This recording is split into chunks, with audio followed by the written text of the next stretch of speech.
A warm welcome to all the listeners who are watching this video.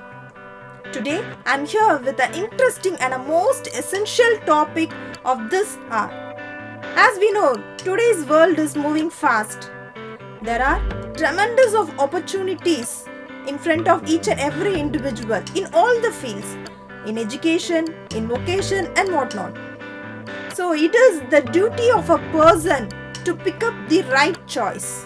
So here in this video, we shall see the answer for all these questions. Now, look at this picture. This is quite enough to tell one individual is confused of where to go, whom to ask, what I should and what I should not, what subject to choose, what career to get, and as such. Answer to all these lies in the concept of guidance. So, let us begin our section in finding answer for what is a guidance. The general meaning of guidance denotes some form of assistance given by an individual for the purpose of making wise choice and attaining optimum development of his abilities, aptitudes and interest. Literally, guidance means to direct, to point out or to show the path.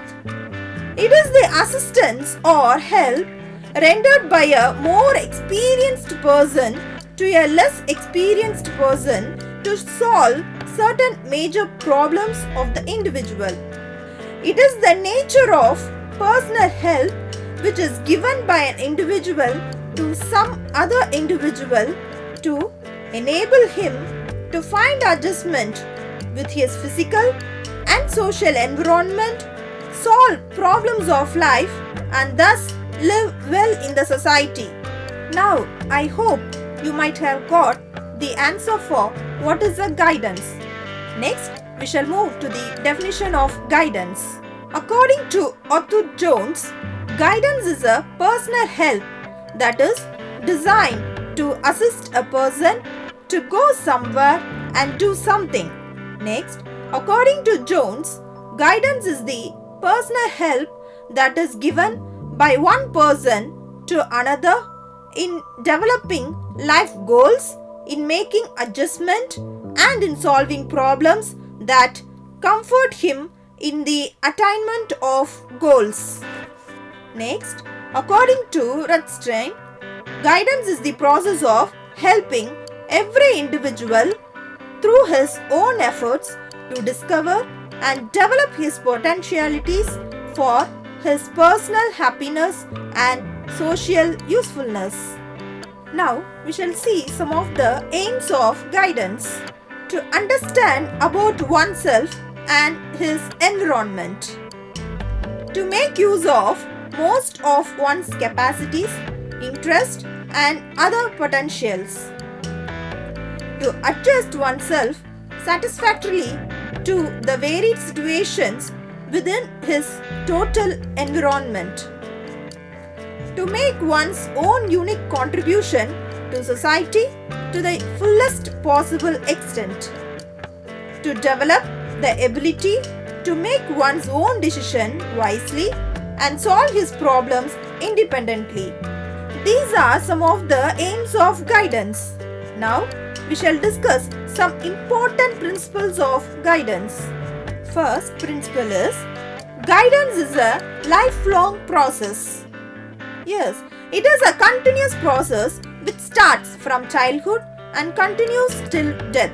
It is not a service which begins and terminates at specified time or place.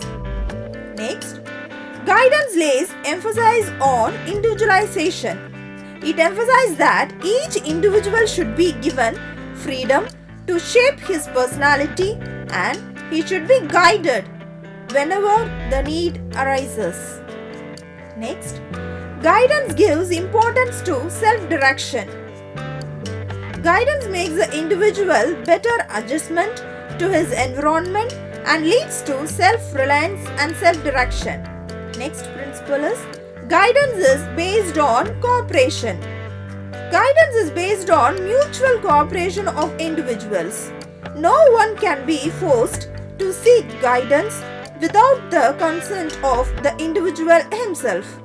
Next, the important principle is guidance is for all.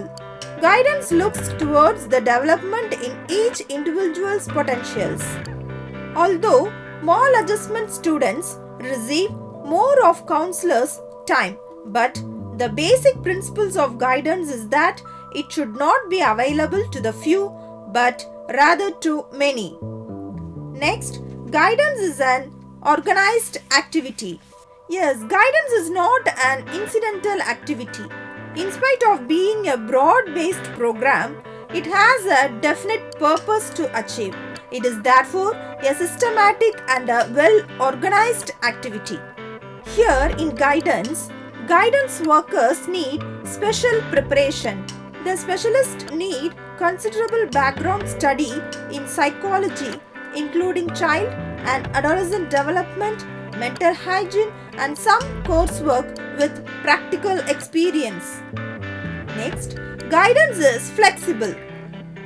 An organized guidance should be flexible according to individual and community needs. The last principle is guidance is an interrelated activity.